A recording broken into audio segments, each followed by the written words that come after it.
For more on how these brands and companies should react when these celebrity partnerships implode, Josh Enomoto, contributor for InvestorPlace and Benzinga. Josh, good to see you again. Look, this is this is a disaster for Kanye, but here's what's confusing to me, all right? What he's saying is obviously nobody's in favor of. I don't know of a single person, but there's this mental health question. So I just don't know where we draw the line to people speaking out their minds and them getting, I guess, destroyed, I guess, from the public figure perspective. I mean, if there is a silver lining in this horrible situation, it does shine a light on mental health concerns and the need for people who do suffer from mental health circumstances to seek professional help, because left without treatment, this is one of the consequences that could happen. At the same time, you have to present, while extending a limited amount of grace to Mr. West, people have to take responsibility for their own actions. And Mr. West crossed the line when he made violent insinuations toward a specific group of people. So that violence can never be a part of a free speech discussion. Can he be sued?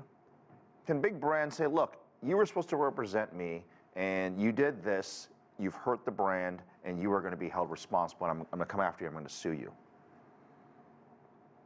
Yeah, that's a very difficult question. I think that probability certainly does increase depending on the economic circumstances. So, for instance, if we were in a bullish environment, I think Adidas would have easily cut ties with Mr. West, because his remarks were simply too toxic. But you'll notice that Adidas waited about 2 weeks or so before making its decision. I think that's very telling. That tells you that we are in a very deflationary environment. If you look at rival Nike, its inventory shot up significantly. So now they're struggling, and their Nike stock, I think, is down about 44%. Adidas stock is down about 65%. And that under a deflationary environment where the consumer discretionary sector starts to narrow, this is going to having this kind of issue is a much more of a liability than if it were to occur in a bullish cycle. Every company that I've worked for in the media world, I sign a morality clause or an ethics clause. In other words, as I sit here, and if I say something that is extremely offensive to a large group of people, they can fire me within seconds. Everyone should be held to that standard, or what should be the standard of people who talk in public, or quite frankly, even those that work behind a desk.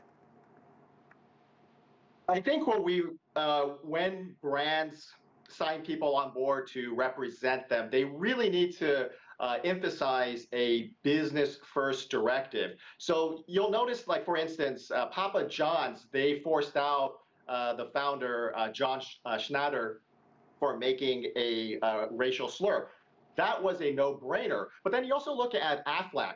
They fired Gilbert Gottfried, and he didn't say anything particularly racist, but he did make some off-color remarks about the Japanese earthquake and the victims of that natural disaster. So having that kind of offensive content certainly impacts the bottom line. So to prevent this kind of situation from sprouting again, I really do think companies need to sit down with the people who are endorsing their brands and make sure to understand the business. Even if it's not something directly racist per se, you have to understand that people recognize these brands. These brands influence society, and so these celebrities have a greater responsibility to the public. So we've got about a minute left or so. And for Kanye and for people who have been in that same position where they do something just, I call it awfully stupid, but you put in your own adjective here. Clearly, it is wrong. And it is almost suicide to your career.